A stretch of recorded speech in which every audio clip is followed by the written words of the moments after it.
Assalamualaikum warahmatullahi wabarakatuh. Perkenalkan, nama saya Nabila Putri Rosika, absen 20. Nama saya Natasha Nurfadila, nomor absen 21. Jadi di sini kita ingin menjelaskan teks eksplanasi tentang kebakaran hutan.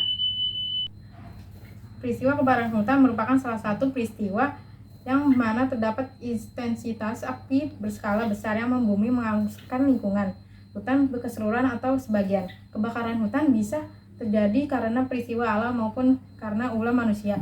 Meskipun kebakaran hutan banyak sebabnya, semuanya memiliki akibat atau dampak negatif. Umumnya pembakaran hutan dilakukan untuk membuka lahan baru. Namun, ada juga yang tidak dilakukan secara sengaja, melainkan karena cuaca alam. Yang kedua itu sebab dan akibat. Kebakaran hutan bisa terjadi karena kesengsaraan maupun peristiwa alamiah. Secara umum ada 3 jenis kebakaran hutan yang sering terjadi.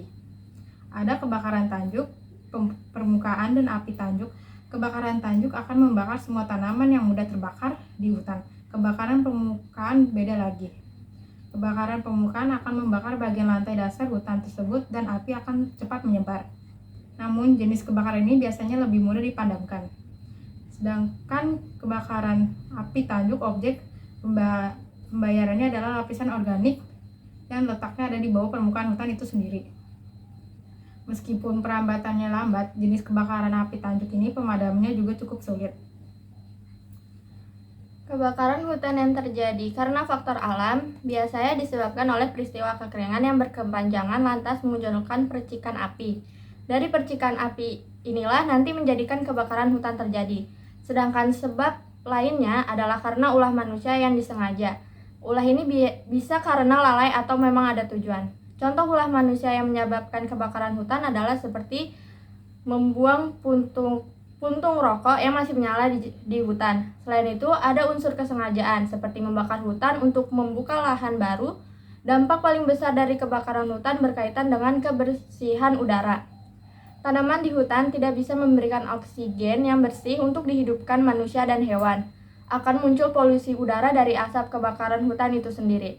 Asap ini nantinya akan membuat kesehatan paru-paru jadi menurun saat dihirup. Alhasil, kebakaran hutan berdampak pada kenyamanan makhluk hidup terkait udara yang bersih. Kesimpulannya yaitu, baik itu disebabkan oleh peristiwa alam maupun ulah kesengajaan manusia, tetap saja kesehatan hutan harus dijaga dengan baik.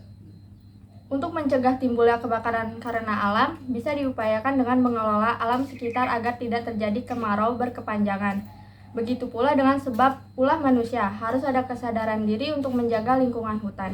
Nantinya, kesehatan hutan pun akan berdampak baik bagi kita semua. Berikut beberapa cara yang harus dilakukan untuk mencegah kebakaran hutan. Yang satu, tidak sembarangan membakar.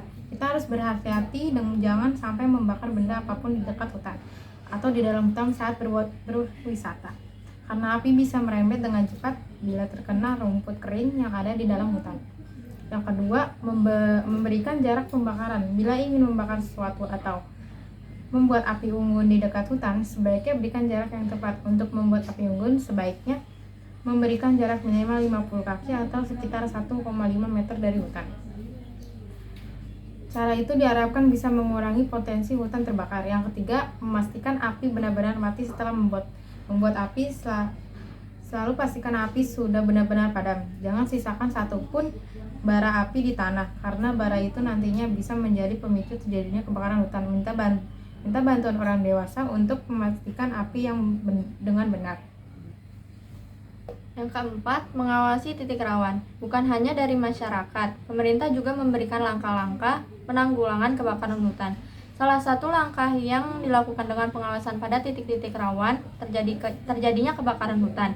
Kebakaran hutan bisa juga disebabkan karena cuaca yang panas di musim kemarau, sehingga ada beberapa titik rawan kebakaran yang disebabkan lahan kering dan tingkat panas yang lebih tinggi dari wilayah lain.